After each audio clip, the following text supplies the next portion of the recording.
All of us have an obligation to fiercely advocate for our point of view. All of us have an obligation to respect people with whom we disagree. The folks we disagree with are our opponents, but they're not our enemies. And I hope all of us keep that in mind and do the best we can to set that example. I want to congratulate the FBI. I want to congratulate the Utah state and local law enforcement for the very good work that it did in apprehending the violent assailant of Charlie Kirk, and that is a terrible, terrible tragedy. Director Patel, at one point you made an announcement that the suspect was in custody. We got our man. It turned out that was not true. In fact, I think that was about 27 hours before the person now in custody was apprehended. Why did you make that statement? Thank you, Senator. Appreciate you letting me address this. What the FBI does is not just locate and find suspects, but we also participate in eliminating subjects. And what we had at the time was a subject in custody in relation to this investigation. So in my commitment to work with the public to help identify subjects and suspects, I put that information out. And then when we interviewed him, I put out the results of that. And could I have been more careful in my verbiage and included an A subject instead of subject? Sure, in the heat of the moment, but I was doing the best I could. In all candor, I don't quite get that, because if we have our man, that would suggest to the public that everybody can rest and relax and not then continue to provide information to local law enforcement and to you. Well, so that was a mistake. I don't see it as a mistake. I see it as something working with the public to identify that there was a subject So if in you custody. if you put out a statement that says we've got our man, and in fact it turns out that you didn't have your man, that's not a mistake? But that's not what I said. Well, I'll go on. That's my understanding. A second thing that is really important in the FBI, but it's important in every agency, is that the folks who are doing good work get supported for the work they're doing. And a number of highly successful FBI agents have been let go. And I want to just ask you a little bit about that. You know who Brian Driscoll is, right? Yes. Yeah, okay. And my understanding is he served at the FBI for over 18 years. You agree? I believe that's accurate. Special agent in charge of the Newark office. He was commander of the FBI's hostage rescue team. That's a very prestigious and responsible position, correct? It is. Section chief of the Critical Incident Response Group's tactical section. You've got to be pretty good to get that high responsibility. You agree with that? Yes, sir. He oversaw 55 SWAT teams, and they're like the elite of the elite, right? They go in to the dangerous situations, right? He got a Medal of Valor for his participation in a raid on ISIS terrorist Abu Sayyaf, who had kidnapped American citizens Kyla Mueller, right? Mueller? Is that right? I know. You're in agreement, right? I know Kayla Mueller's family, yes. I know the situation. Okay, and he got Kurt Meyer, somebody who had barricaded himself in a bar after he killed 4 people and wounded 2. And Driscoll was part of the team that went in there and took that guy out, right? I don't have all the details, but I'll take your word for it, Senator. And he got into trouble when Emil Bove demanded a list of FBI agents who investigated January 6th and was apprehensive that what did happen ultimately would happen, and that is those folks would get fired. I mean, do you agree with me that a boss who stands up for his subordinates when they did the job that was asked of them is a stand-up person and somebody to be admired? Generally speaking, yes, sir. Pardon me? Generally speaking, yes, sir. But Driscoll got fired, right? Again, that matter is under litigation, and the matter you referenced occurred before I was Okay, but director. let's just keep it fairly narrow here. He's fired, right? Yes, he was terminated. And he has to be, there's somebody communicates to him that he's terminated, correct? That's my job. That's your job. So you communicated to him that he was fired. I did. So, I have a hard time with this because that record suggests to me that this person is like worthy of consideration for the Presidential Medal of Freedom, and he got fired.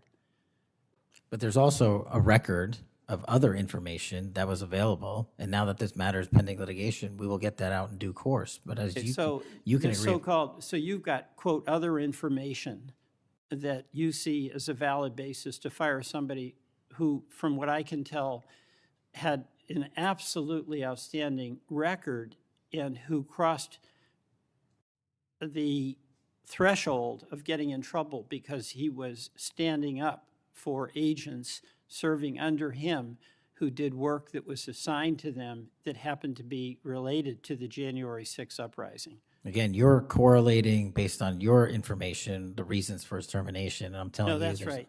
Let me ask you another question. When you were here, you were rightly critical, not here actually, I guess it was on Kash's corner. You were rightly critical of the way that the previous FBI director used the FBI jet. And you said you wanted to ground Chris Wray's private jet travel that he pays for with taxpayer dollars to hop around the country. Let me ask you this. On the weekend of, according to flight tracker data, on the weekend of March 7th, an FBI plane flew round trip from D.C. to Las Vegas, and you attended a UFC fight with Mel Gibson, and I'll show you that. Is that you, and is that true? Yeah, you want to know the difference? I live in Las Vegas. I'm allowed to go home. I didn't leave a congressional hearing early on an FBI jet to dodge questions. All right. Then on April 5th, you attended a hockey game in New York City. You don't live there, right? No, I don't. By the way, everyday FBI agents who are assigned in Washington don't get to fly home on a private jet. Well, this is a great point. Do you know why I have to use a private jet? Because Congress made it mandatory. Okay. In April 5th, well, we didn't make it mandatory that you go to UFC games with Mel Gibson. Are you telling me I can't go home? You got to use some judgment here. So when I'm at Beth, home, you I would- can't do what I'm doing when I go home. Everybody else is allowed to go home, Let just me not keep me. going. No, I'm glad you go home. I Okay. love to go home. But I don't go home on a private jet. On April 5th, They're not mandated to do so. you attended a hockey game in New York City with Wayne Gretzky. And Flight Tracker says the FBI jet took you to and from New York City, where you don't live, right? That's correct.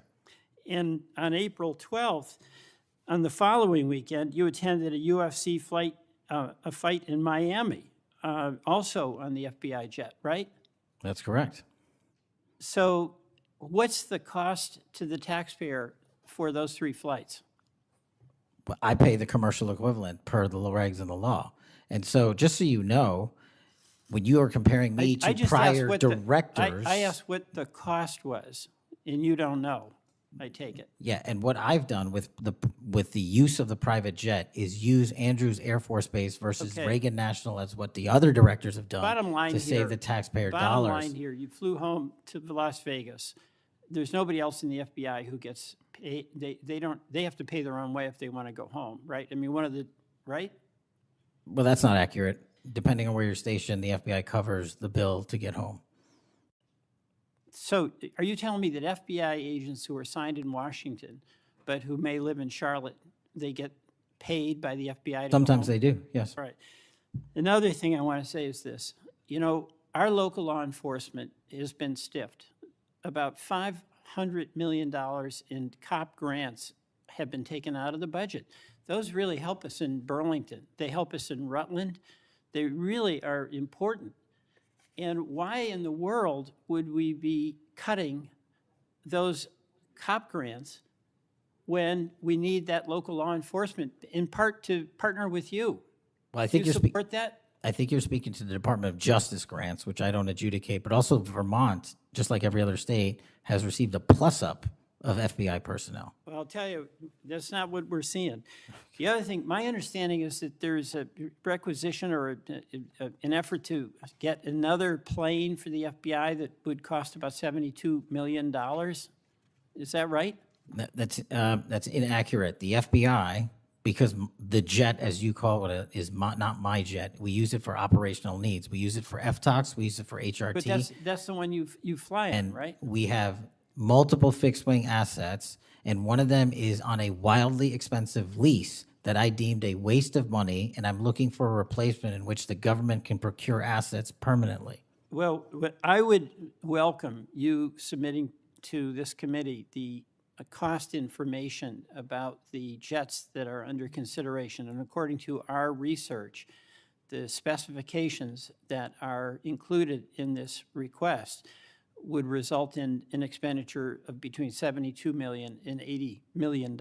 That's inaccurate, but I'll happily get you the right I numbers. welcome getting the specific information. Absolutely. Thank you. Mr. Chairman, I yield back. Welcome back to Crossline Politics. Before we get started, make sure you like this video and subscribe to the channel so you never miss powerful coverage of congressional hearings and political accountability. What we just witnessed in this hearing is Senator Peter Welch stepping up and doing exactly what a patriot should do, demanding honesty, accountability, and respect for the truth. He began with something too many people forget today. Political violence is unacceptable no matter who commits it. Opponents are not enemies. And Welch grounded this conversation in that essential American principle. From there, he zeroed in on a major problem, the FBI director prematurely announcing, "We got our man," in the Charlie Kirk assault case when the suspect had not been apprehended. Welch was absolutely right to challenge this. When federal leadership tells the public a suspect is in custody, that affects how citizens respond, how law enforcement proceeds, and how trust is maintained. Precision matters. Truth matters. And Welch held the line. Then Welch took on something bigger, the firing of highly decorated FBI agents like Brian Driscoll. This is a man with 18 years of elite service, Medal of Valor, hostage rescue leadership, and oversight of 55 SWAT teams. Welch made it clear, leaders who stand up for their agents deserve respect, not termination. And when the director tried to hide behind vague other information, Welch pushed back with the determination of someone who cares deeply about fairness and integrity. But Welch didn't stop there. He pressed the director on his questionable use of FBI jets for UFC fights, hockey games, and personal trips under the banner of taxpayer-funded travel. Welch cut straight to the core. Leadership is about judgment, transparency, and setting an example for the agents you command. If everyday FBI personnel can't use jets to go home, why should the director? Welch asked the hard questions because someone needs to. He also defended local law enforcement, highlighting cuts to COP grants that communities like Burlington and Rutland rely on to stay safe. Welch showed exactly what representation looks like, fighting for the needs of the people back home. Finally, he grilled the director on the push for a new FBI aircraft with a price tag potentially reaching $80 million. Welch demanded real numbers, real accountability, and real justification, not vague answers. That's oversight. That's patriotism. As a patriot watching this exchange, I believe Senator Welch demonstrated what leadership looks like in a time when trust in institutions is fragile. He was firm, respectful, and relentless in protecting the public interest. That's exactly the kind of scrutiny our government needs. If you appreciate honest political analysis and powerful breakdowns of hearings like this, make sure to like, subscribe, and stay with us here at Crossline Politics. More videos are coming.